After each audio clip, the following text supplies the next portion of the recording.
Bonjour tout le monde et bienvenue dans cette vidéo. Aujourd'hui on va vous parler de Django, mais qu'est-ce donc? Non, ce n'est pas le célèbre film Django de Tarantino, mais bien un outil de développement web. C'est donc un framework open source développé par Django Software Foundation, publié en 2005. C'est le framework web Python le plus populaire.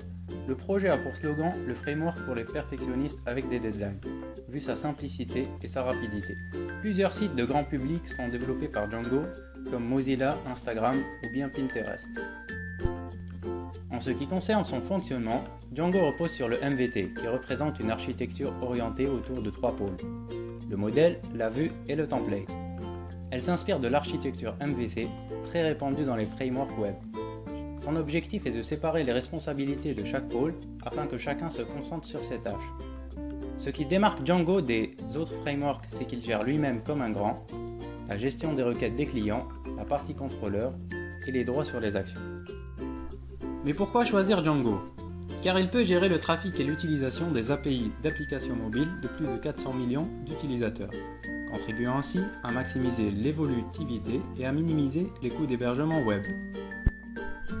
En plus de l'API d'accès aux données, une interface d'administration fonctionnelle est générée depuis le modèle de données. En termes de sécurité, Django vous aide à vous protéger contre les attaques les plus fréquentes, les injections SQL, le cross-site scripting et beaucoup d'autres. Il signale aussi un certain nombre d'erreurs de sécurité courantes. Néanmoins, pour les inconvénients, certains regretteront que Django n'intègre pas Ajax nativement. Il s'agit d'un choix technologique fait par les développeurs qui préfèrent laisser le choix aux utilisateurs de la librairie Ajax qu'ils préfèrent. Nous allons maintenant faire la comparaison entre Django et Flask.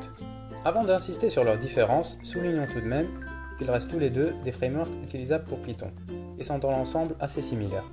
Pour les deux, on retrouve la logique de la structure MVC, il est donc assez simple de passer d'un framework à l'autre sans perdre ses repères. Django est un framework Python full stack et est développé batteries included, ce qui facilite à ses utilisateurs certaines tâches communes de développement, comme l'authentification, le routage d'URL ou encore la migration des schémas de base de données. Django accélère également le développement en fournissant des templates, un système ORM et un outil de bootstrapping. Flask, quant à lui, est un framework simple, léger, minimaliste, bien que Flask offre moins de fonctionnalités que Django.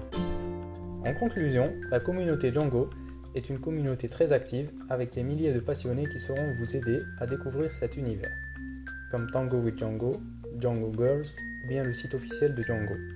Si vous êtes passionné du langage Python et que vous hésitez sur le choix du framework qu'il vous faut, n'hésitez plus.